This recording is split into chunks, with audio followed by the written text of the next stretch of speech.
That is gorgeous. Ooh, hot. So normally I use it. You just burp into your microphone. I wondered if you were going to notice that. I will notice it in editing. Going for it. Oh, hot. Oh, good. Perfect timing. Every bite gets a little chocolate. 1, 2, 3. Oh, darn it. Needs more chocolate. Welcome to my kitchen. Today we'll be making pancakes. Let's get started.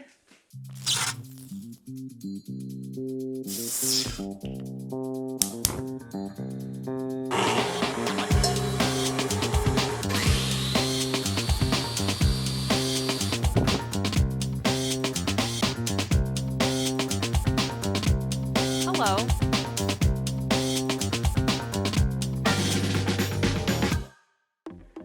When my girls were small, we used to do a big breakfast every weekend, and I would make extra pancakes and put them in the freezer for during the week.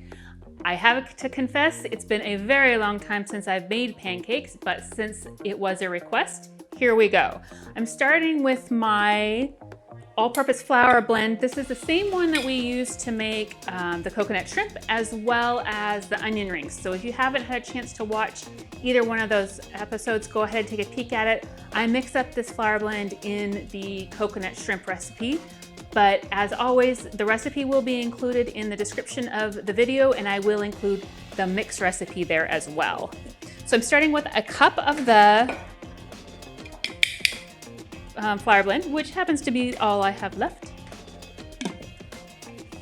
And to that, I am going to add 3/4 cup of non-dairy milk. I'm using Oatly. Quite honestly, I use Oatly because it froths for my coffee, and that is the most important thing that milk does, is froth in my coffee. Hallelujah. And 1 egg. If you have space, I highly recommend chickens. You give them your kitchen scraps and they give you eggs. Best pets ever. You are not the best pet.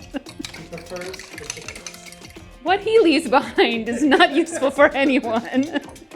Milk and 1 egg. I'm blending or whipping up this egg so that it's incorporated. And then I have 2 tablespoons of melted no non-dairy butter. This is the Vaw Life that I usually use. So 2 tablespoons of that in. And my secret ingredient, vanilla. I use 1 teaspoon of vanilla. Not necessary for the recipe, but we like the flavor. All right, and I'm adding that into my dry mix and whisking to incorporate. If it seems to be too thick, I will add a little more milk, but this looks just right to me. I prefer a thicker pancake, so I don't want my batter so runny like on the crepe side where it's pretty thin. I want it pretty thicker.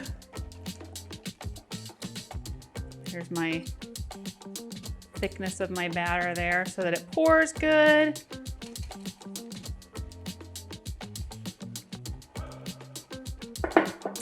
All right, here goes. A little heat in my pan. Now, personally, I like a little bit of a crusty edge almost on the pancake, so I put some butter, non-dairy, in the skillet that kind of fries the edges a little bit. And it had thickened up more than I wanted it to. I'm gonna add a little more milk.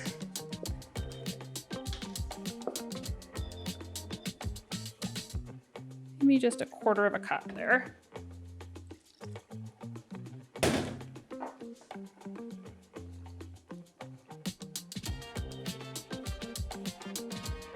I'm just going to rub the butter around the pan. I don't need it like a lot. I just want it to be bubbly when I pour in my batter.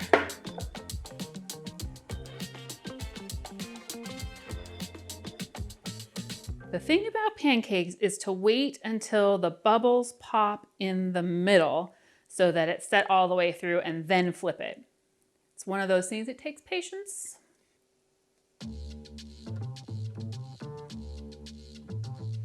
So what's happening around the edge here is what we want to see in the middle to know that it's done. And we have a couple of bubbles starting.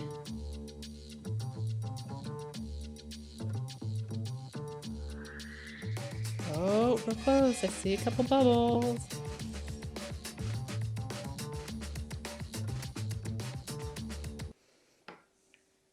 This is also why we don't make pancakes when it got to be 4 kids. This takes way too long to be feeding anybody. As soon as that bubble pops, I'm flipping this one.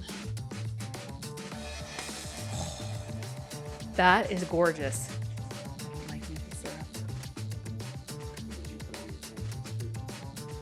Peanut butter. Ooh, hot. So normally I use the butter that still has the wrapper on it so I can pour it back out of there.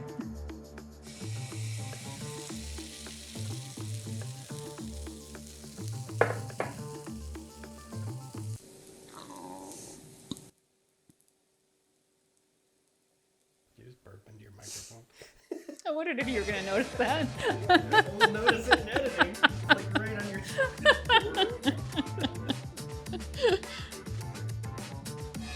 Okay, this is one of those patience things because right now there are bubbles popping in the middle, but it's not solid, kind of crusted around the edges.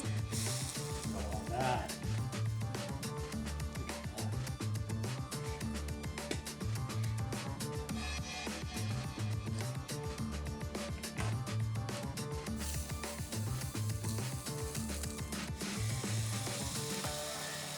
Going for it. Don't pop. Oh, good. Perfect timing.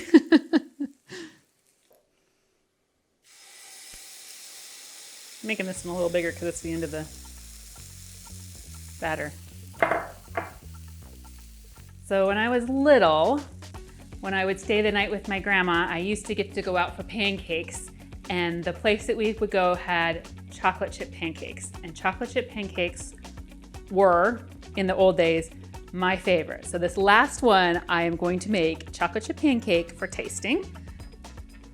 I've never had them quite as good as that pancake place my grandma used to take me to, but we'll try it.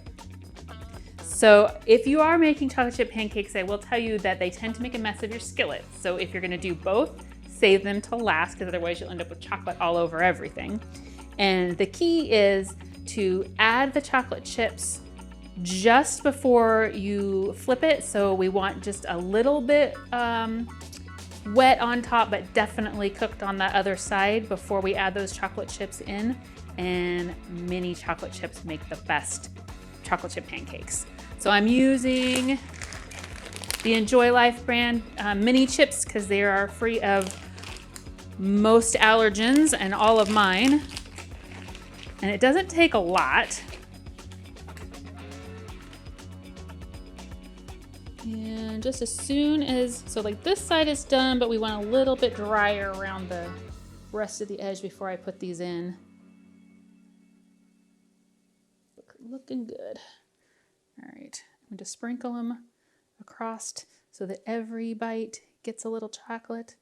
This is not really breakfast, but when, you know, grandmas get to have special privileges and let you have non-breakfast foods for breakfast. Giant cookie. It is, exactly. Maybe that's why I liked it. It's really a chocolate chip cookie and you get to eat it for breakfast. 1, 2, 3. Oh, darn it. I made a mess. Oh, but it's not quite done on that edge. This side is still very, very liquid. This won't cook too much longer though. Okay. So 1 cup of baking mix, 1 cup of milk, 1 egg gives you about 4 good sized pancakes. So if you stick with that ratio, you could increase it to feed a larger group than just yourself. For me, I'm going to take a bite of my chocolate chip pancake. Yeah, I'm one of those that doesn't think that the chocolate chip pancake needs anything on it. The chocolate in itself is enough.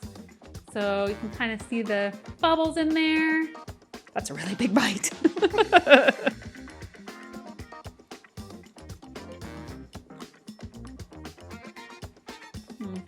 Use more chocolate. Gluten-free, dairy-free pancakes. Bring on the weekend.